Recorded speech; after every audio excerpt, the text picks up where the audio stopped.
सुशिक्षित बेरोजगार सेवा सहकारी संस्थेची नोंदणी करताना आपल्याला बऱ्यापैकी काही जणांचे प्रश्न होते. सुशिक्षित बेरोजगार कोण? तर जो 7वी पास आहे तो सुद्धा सुशिक्षित बेरोजगार होईल. 7वी पासच्या वरती जे काही तुमचं शिक्षण झालेलं असेल तर ते बेस्ट आहे. त्यांना सुद्धा सुशिक्षित बेरोजगार पकडल्या जाईल. आणि ज्यांना सुशिक्षित बेरोजगाराची ती डेफिनेशन तर आहेच. आणि जे अशिक्षित आहे मग त्यांच्यासोबत फक्त बेरोजगार हा शब्द लागू होईल. त्यांच्यासोबत सुशिक्षित हा शब्द तर तुम्हाला माहिती आहे तो लागू होणार नाही, तो बेरोजगार आहे. सुशिक्षित बेरोजगार अभियंता म्हणजे जो इंजिनियर आहे, बांधकाम ठेकेदार आहे, त्याच्यासमोर तो शब्द लावला जाईल, सुशिक्षित बेरोजगार अभियंता. त्यानंतर अजून एक स्टेज येते, सुशिक्षित बेरोजगार इलेक्ट्रिकल ठेकेदार. तर ज्यांच्याकडे इलेक्ट्रिकल ठेकेदारचं लायसन आहे हे गोष्ट पहिले.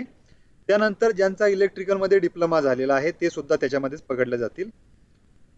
आणि ज्यांनी सुशिक्षित बेरोजगार अभियंता आहे आणि सुशिक्षित बेरोजगार अभियंता म्हणजे सिव्हिल कॉन्ट्रॅक्टर, त्या सिव्हिल कॉन्ट्रॅक्टरनी अनएम्प्लॉईड इंजिनियरनी जर एक संस्था स्थापन केली तर ती होते सुशिक्षित बेरोजगार अभियंता संस्था. म्हणजे सुशिक्षित बेरोजगार अभियंताच त्या संस्थेमध्ये राहतील अशा संस्थेला म्हणतात एक बेरोजगार इंजिनिअरिंगची संस्था. जे की आपण आत्ता जी बनवलेली सुशिक्षित बेरोजगार सेवा सहकारी संस्था ती वेगळी आणि सुशिक्षित बेरोजगार अभियंता यांच्यासाठी संस्था असणारी वेगळी. तर हे दोन्ही पद्धती वेगवेगळ्या आहे. या दोन्ही पद्धतीचा वेगवेगळा रोल असतो. आज तुम्ही जर तुमच्याकडे कुठल्याही प्रकारची जर कदाचित संस्था नसेल तर तुम्ही फक्त सुशिक्षित बेरोजगार मध्ये पकडल्या जातात. आणि ज्या इंजिनियरकडे फक्त त्यांनी आता सर्टिफिकेशन मिळवलं आणि त्यांनी आतापर्यंत कुठलंही काम केलं नाही तर ते झाले सुशिक्षित बेरोजगार अभियंता. ज्यावेळेस त्या कॉन्ट्रॅक्टरची लिमिट संपलेल, आता तरी 1.5 कोटीची लिमिट आहे, ती लिमिट ज्यावेळेस त्याची क्रॉस होईल त्यावेळेस त्याच्या नावासमोरून बेरोजगार जाईल आणि तो बनेल कॉन्ट्रॅक्टर. हे सुद्धा विषय सगळेजण समजावून घ्या. कधी जाईल त्याच्यासोबत? ज्यावेळेस त्याला एखादं काम मिळेल.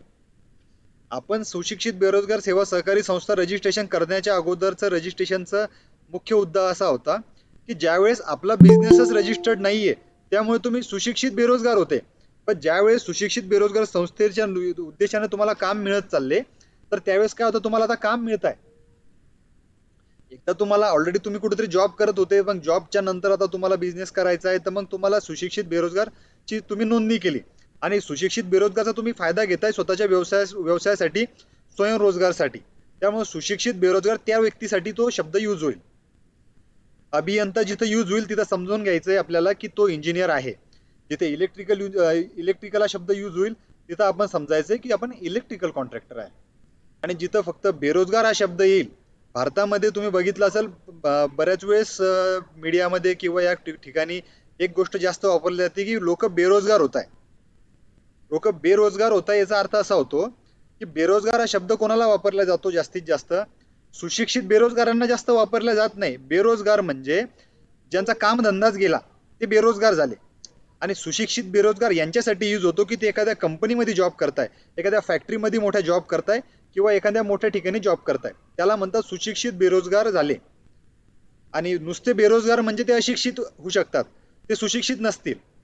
आणि काही ठिकाणी ज्यावेळेस असा शब्द यूज केला जातो की व्यावसायिकांना फटका बसतोय, मग ते कुठले आहेत? ते समोरच्या कॅटेगरीचे, समोरच्या स्टेजचे लोक असतात. सर्वांना लक्षात आला हा विषय? तर या पद्धतीचा विषय असतो.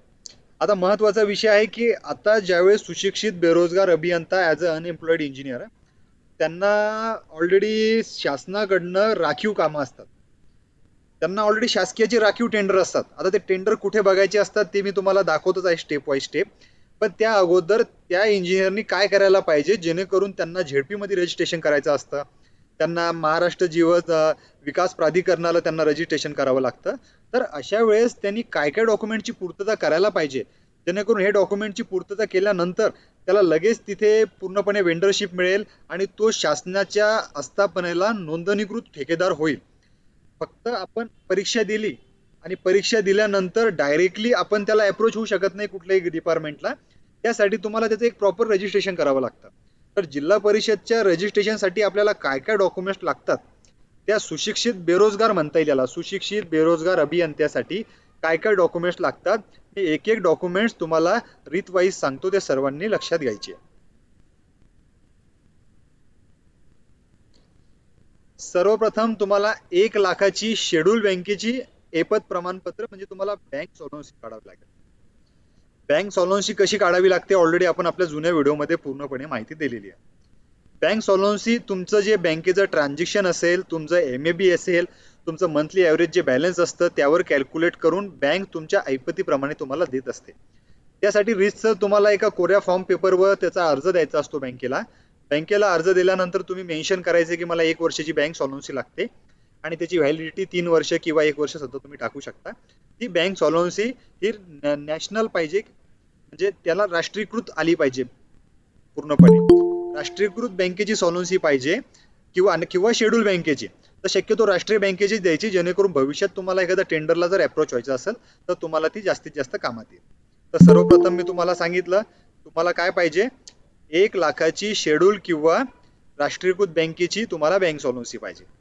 त्यानंतर तुम्हाला वर्ग 5 साठी जर अर्ज करायचा असेल किंवा वर्ग 7 साठी करायचा असेल तर तुम्हाला 7,500 रुपये वर्ग 5 साठी आणि वर्ग 7 करिता तुम्हाला 3,000 रुपये द्यावे लागतात. तर शक्यतो 3,000 रुपयापासून तुम्ही रजिस्ट्रेशन करायचं, नंतर आपली लेवल तुम्ही अपग्रेड करत जायचंय. म्हणजे 3,000 रुपये तिथं तुम्हाला फी लागेल जेडीपीला रजिस्ट्रेशन करण्यासाठी. त्यानंतर तुमची जी पदवी झालेली आहे, तुमचं जे काही सर्टिफिकेशन्स आहे त्या सर्टिफिकेटच्या पूर्ण प्रती झेरॉक्स करायच्या. झेरॉक्स केल्यानंतर पूर्णपणे त्या प्रतीला तुम्ही अटेस्टेड करायचं. अटेस्टेड करून त्या कॉपी पूर्णपणे तुम्ही त्यांच्याकडे ऑनलाईनच्या माध्यमातून तिथे सबमिट करायचे आहे. त्यानंतर रहिवाशी प्रमाणपत्र घ्यायचं आहे आणि पासपोर्ट साईजचे तुमचे 3 फोटो तुम्हाला तिथं सबमिट करायचे आहे, हे सुद्धा लक्षात घ्यायचं. त्यानंतर नोंदणी ज्यावेळेस तुम्ही करताय तर त्यावेळेस तुम्हाला एक प्रतिज्ञापत्र सुद्धा देणं बंधनकारक असतं, जे की तुम्ही कुठे नोकरी करत नाहीये, तुम्हाला कुठं काम अजून मिळालेलं नाहीये, असं तुम्हाला 100 रुपयाच्या बॉन्ड पेपरवर पूर्णपणे त्याच्या प्रती तुम्हाला अपलोड करायच्या, की जेणेकरून माझं 100 रुपयाच्या बॉन्डवर त्यांनी प्रतिज्ञापत्र द्यायचं की मी दिलेली माहिती पूर्णपणे खरी आहे, याच्यामध्ये कुठलीही चुकी दिलेली नाहीये आणि मी आतापर्यंत कुठेही कार्यरत करत नाहीये. ज्यावेळेस तुम्ही इलेक्ट्रिकल ठेकेदार म्हणून सुद्धा काम करत असाल तर त्यावेळेस सुद्धा तुम्हाला ह्या गोष्टी समजून घ्याव्या लागतील. त्यानंतर सेवा योजन कार्यालयात नोंदणी केल्याबाबतचे शैक्षणिक प्रमाणपत्र दर्शवणारे पत्र, तर हे तुम्हाला तिथूनच मिळेल आणि हे पत्र दिल्यानंतर तुम्हाला पात्रतेचं पत्र असेल तुमचं ते शैक्षणिकचं, ते पत्र सुद्धा तुम्हाला तिथं सबमिट करायचं असतं. त्यानंतर जन्मतारीख व जन्मस्थळाचा पुरावा म्हणून 10वी किंवा 12वीची तुमची टीसीची प्रमाणपत्र आहे, ते टीसीचं प्रमाणपत्राची तुम्हाला छायांकित प्रत तिथं सोबत जोडायची आहे. त्यानंतर तुमचं जे काही सेव्हिंग बँकेचं अकाउंट असेल किंवा काही जणांनी करंट बँकेच्या अकाउंट थ्रू काही जण करतात नोंदणीकृत, तर तुमचं जे असेल ते अकाउंट सुद्धा त्याच्या पासबुकची झेरॉक्स किंवा बँक डिटेल्स तुम्ही पूर्णपणे कॅन्सल चेकच्या माध्यमातून सुद्धा तिथं देऊ शकता. त्यानंतर आता यानंतरच्या काय अटी असतात की त्या अटी आपल्याला पूर्णपणे त्या अटीच्या अनुषंगानेच आपल्याला पूर्णपणे प्रोसिजर करायची असते. तर ती अटीच्या प्रोसिजर कोणती, तर ही जी काही तुमचं नोंदणी होत असते ही 5 वर्षासाठी तुमची नोंदणी होते. त्यासाठी तुम्हाला ऑलरेडी कॉन्ट्रॅक्टरला जर तुमचं कुठेतरी एक्झप्शन होत असेल किंवा तुम्हाला त्या कॉन्ट्रॅक्टमध्ये किंवा तुमच्या रजिस्ट्रेशनला जर तुम्ही पूर्णपणे 1 महिन्याच्या आतमध्ये तुम्ही त्यांना पूर्व परवानगी आणि त्यांची हार्ड कॉपी तुम्हाला तिथं सबमिट करायची असते. तुमच्या संपूर्ण डॉक्युमेंटचं त्यांच्याकडनं व्हेरिफिकेशन चालू असतं. व्हेरिफिकेशन केल्यानंतर पूर्णपणे तुमचं रजिस्ट्रेशन तिथे प्रॉपर होतं. त्यानंतर नोंदणी नूतनीकरणाच्या तारखेपासून 5 वर्षाच्या कालावधीत त्या कंत्राटदाराने कोणत्याही कामाच्या निविदा भरल्या नसाव्यात. तुम्ही ज्यावेळेस झेडपीला वगैरे इथं रजिस्ट्रेशन करता त्यावेळेस खात्री करायची आहे, कारण तुम्ही तिथून बेरोजगारांचे बेनिफिट घेताय आणि तुम्ही इकडं बाहेरून निविदा घेतात, तसं चालत नाही. तुम्ही तिथून निविदा घेता कामा नये. असं जर केलं तर तुम्हाला पूर्णपणे तुमचं जे आहे ती नोंदणी त्यांच्याकडून रद्द केली जाईल. त्यामुळे खात्री करायची आहे की आपण जे करतोय ऑलरेडी ते युनिक असायला पाहिजे, ते पुन्हा पुन्हा आपल्याला डबल त्याचा बेनिफिट घेता येणार नाही, ही गोष्ट सर्वांनी लक्षात घ्यायची आहे. त्यानंतर नोंदणी प्राधिकाऱ्याकडून सुलभीकरण छाननीकरिता कंत्राटदारांनी प्रत्येक वर्षाच्या 30 एप्रिल पूर्वी संबंधित नोंदणी प्राधिकाऱ्याकडे नोंदणी नूतनीकरण व जोडपत्र सादर करायचं असतं त्यांनी, जेणेकरून निविदा बांधकाम केलं किंवा नाही तर त्याचा पूर्णपणे त्याचा रेफरन्स तुम्हाला तिथं सोबत जोडावा लागतो. एखाद्या वेळेस असंही होतं की ज्या कंत्राटदाराचे नाव कमी केले नंतर तो पुन्हा तिथून नोंदणी करायचा विचार करत असेल तर त्यावेळेस त्याचे पूर्णपणे डॉक्युमेंट चेक केल्या जातात आणि त्याचे डॉक्युमेंट जर खरंच प्रॉपर असतील तर नंतर त्याला पुन्हा नोंदणी सुद्धा करून मिळते. एखाद्या कॉन्ट्रॅक्टरला जर काळ्या यादीत त्यांनी दिलं तर काळ्या यादीची मुदत अशी आहे की 3 वर्षापर्यंत त्या व्यक्तीला कॉन्ट्रॅक्ट घेता येणार नाही. त्यामुळं अशी स्किल करण्या अगोदर आपण अगोदरच लक्षात ठेवायचं की आपण आपली फर्म काळ्या यादीत जायला नको, ही सगळ्यांनी गोष्ट लक्षात घ्यायची आहे. त्यानंतर प्रत्येक योग्य प्रकरणात नोंदणीकृत सुशिक्षित बेरोजगार अभियंता यांना बयाना रकमेच्या 50% पर्यंत सूट दिल्या जाते आणि त्यांची सूट तिथं मान्य सुद्धा पकडल्या जाते. तारण बऱ्याच वेळेस देतात की एखाद्यांना तारण द्यायचं असतं तर तारण सुद्धा सुशिक्षित बेरोजगार यांना कधी सूट मिळते कधी त्यांना भरावंही लागतं. ते त्यांच्या त्यांच्या स्किल्स नुसार या गोष्टी अवलंबून असतात. जिल्हा परिषद पंचायत समिती स्तरावरील 3 लाख पेक्षाची कमी किमतीची कामे 3 ते 15 लाख किमतीपर्यंतची कामे विकास कामे ग्रामपंचायतीने काम करण्यास नकार दिल्यास मजूर सहकारी संस्था सुशिक्षित बेरोजगार अभियंता व पात्र नोंदणीकृत नियमित कंत्राटदार यांच्यामध्ये ते काम त्यांना देता येतं. एखाद्या वेळेस असं होतं की बऱ्याच वेळेस बिडिंग करतात ग्रामपंचायत कडून आणि तिथं प्रॉपर बीड सापडत नाही किंवा बऱ्याच वेळेस टेंडर मॅनेज होतात, तर अशा वेळेस ही अट यूज करून तुम्हाला सुद्धा तिथून काम मिळण्याचे तुम्हाला चान्सेस असतात. जे सुशिक्षित बेरोजगार असतील त्यांना आता काम मिळत नसेल तर त्यांनी कसे काम बघायचे हे सुद्धा मी सांगतो. पण आतापर्यंतची जी माहिती दिली त्याबद्दल जर कुणाला काही अडचण असेल तर तुम्ही मला प्रश्न विचारू शकता.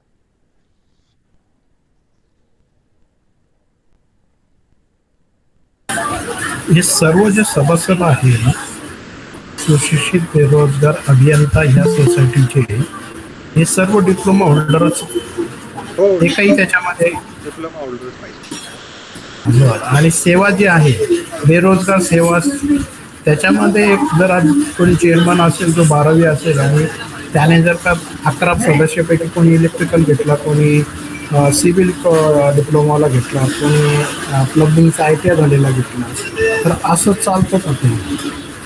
त्यांनी घेतलेला हरकत नाहीये, पण ज्यावेळेस तुम्ही त्याला सुशिक्षित बेरोजगार म्हणता त्यावेळेस ऑलरेडी त्यांनी तो बेरोजगारांच्या संस्थेमध्ये ज्यावेळेस पार्टिसिपेट होतो त्यावेळेस त्याला तिची अट एक्झॅक्ट केल्या जाते. त्यामुळे त्यांनी वैयक्तिक एकदा स्वतःच्या नावावर कॉन्ट्रॅक्ट घ्यायचा किंवा अशा कॉन्ट्रॅक्टरला तुमचा 2 मिनिट आवाज मिळतो. अशा वेळेस काय करायचं की संस्थेमध्ये सुशिक्षित बेरोजगार घेतल्यापेक्षा त्यापेक्षा संस्थेमध्ये एखाद्यांची सुशिक्षित बेरोजगारांचं एक्झप्शन संपल्यानंतर त्याला घेतलेलं बरं राहील, जेणेकरून आपल्याला पुढे ठेकेदारी कामं घेताना सोपं जाईल. ही सुद्धा तुम्ही काळजी घ्यायची. त्यांना बेरोजगार घेतल्यानंतर आत्ताच्या ज्या मी अटी सांगितल्या की त्यांनी कुठली निविदा भरली नाही पाहिजे किंवा कुठल्या ठिकाणी तो कामाला नाही पाहिजे, ऑलरेडी तो तुमच्या संस्थेला टायअप असल्यामुळे याचा अर्थ असा आहे की तो तुमच्या कुठेतरी ऑर्गनायझेशनच्या बॉडीवर आहे, त्यामुळे त्याला तिथं एक्झप्शन मिळणार नाही किंवा तो जिल्हा परिषदला नंतर नोंदणी करू शकणार नाही. त्यासोबतच तुम्हाला दुसरं उदाहरण सांगतो. एखादा इलेक्ट्रिकल कॉन्ट्रॅक्टर आहे, त्यांना तुम्ही सुशिक्षित बेरोजगार अभियंत्यामध्ये सुशिक्षित बेरोजगार सेवा सहकारी संस्थेमध्ये त्याला घेतला तर त्याला जे लॉटरी पद्धतीने जो महाडिस्कॉमच्या इथे त्याचा फायदा होतो तो फायदा त्याला तिथे घेता येणार नाही, कारण त्याचं मस्टरचं नाव पूर्णपणे तिथून कमी केलं जातं. कारण त्याला तो एका ठिकाणीच बेनिफिट घेऊ शकतो त्या लायसन्सचा, प्रत्येक ठिकाणी त्याचा बेनिफिट तो घेऊ शकत नाही. तुमचा प्रश्न क्लिअर झाला? हो. अजून कोणाचा प्रश्न आहे? हा सर, या बेरोजगार संस्थेत जे पण इलिजिबल असतील, आता साधारणतः डिप्लोमा किंवा डिग्री होल्डर यांना एक्झाम द्यायची गरज नसते, ते डायरेक्टली अप्लाय करू शकता. पण ते गव्हर्नमेंटचे टेक्निकलचे काही MCVC चे कोर्स असतात व्होकेशनल, तर ते एक्झाम देऊन पार्टिसिपेट करू शकतात. तर त्याच्याबद्दल काही आयडिया त्यांना म्हणजे आपण घेऊ शकतो का त्याच्यामध्ये? नाही, पण कुठल्या कॅटेगरी बद्दल बोलताय तुम्ही? व्हॉट एव्हर, सिव्हिल ड्राफ्ट्समनचे कोर्स करून सुद्धा काही लोक ठेकेदार होऊ शकतात असं माझे ऐकण्यात आहे, पण त्यांना एक्झाम द्यायला लागते. इव्हन इलेक्ट्रिकलचे पण टेक्निकलचे 12वी नंतर समकक्ष काही MCVC चे कोर्स करतात टेक्निकलचे विद्यार्थी, तर त्यांना पण ठेकेदार म्हणून मान्यता मिळू शकते, पण त्यांना एक्झाम द्यायला लागते ते आपल्या इलेक्ट्रिकल इन्स्पेक्शन डिपार्टमेंट कडनं. त्याचे एक्झाम मध्ये येतात. एक त्यांना अगोदर 3 पद्धतीने तारतंत्री पासून सुरुवात होते त्याची. इलेक्ट्रिकलच्या बाबतीमध्ये 3 मध्ये होते, पण तो विषय वेगळा आहे.